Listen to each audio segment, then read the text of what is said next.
বরফের নিচে লুকিয়ে থাকা দানব। আন্টার্কটিকার রহস্যময় গোলাপি পাথরের উৎস জানালো এই নতুন গবেষণা। কিভাবে তৈরি এই বিশাল গ্রানাইট স্তূপ, কোটি বছরের ইতিহাস লুকিয়ে থাকা পৃথিবীর বদলে চমকপ্রদ তথ্য উঠে এলো সবার সামনে।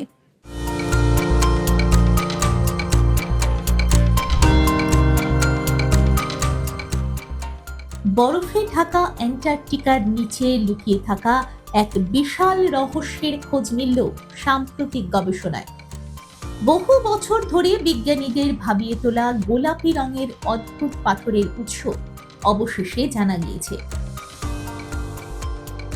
পশ্চিম অ্যান্টার্কটিকার হাডসন মাউন্টেন্স অঞ্চলে আগ্নেয়গিরির চূড়ায় এই গোলাপি গ্রানাইট পাথর দেখা যেত।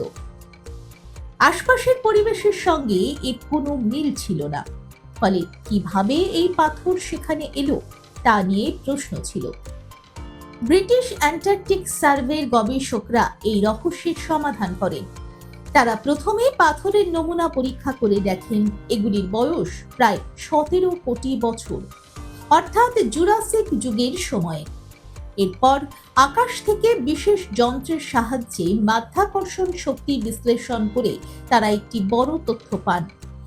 দেখা যায় পাইন আইসল্যান্ড গ্লেসিয়ারের নিচে বিশাল গ্রানাইট পাথরের স্তূপ চাপা পড়ে রয়েছে। এই স্তূপের প্রস্থ প্রায় 100 কিলোমিটার এবং পুরুত্ব প্রায় 7 কিলোমিটার। এত বড় যে একটি দেশের বড় অংশ ঢেকে যেতে পারে। বিজ্ঞানীরা মনে করছেন বহু কোটি বছর আগে যখন অ্যান্টার্কটিকা বরফে ঢাকা ছিল না, তখন এই গ্রানাইট গঠিত হয়েছিল। পরে হিমবাহের গতির সঙ্গে এই পাথর ভেঙে বিভিন্ন জায়গায় ছড়িয়ে পড়ে এবং কিছু অংশ আগ্নেয়গিরির চূড়ায় উঠে আসে। এই গবেষণা প্রকাশিত হয়েছে nature communications earth and environment পত্রিকায়।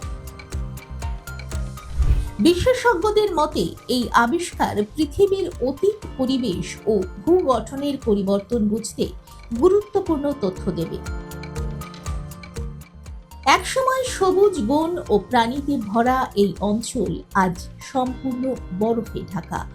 তাই নতুন এই আবিষ্কার প্রমাণ করল পৃথিবীর রূপ সময়ের সঙ্গে কতটা বদলাতে পারে। দেখুন এই সময়ের তথ্য ও চিত্র প্রতিদিন রাত 9টায় ও সকাল 8টায় শুধুমাত্র চ্যানেল 1-এ।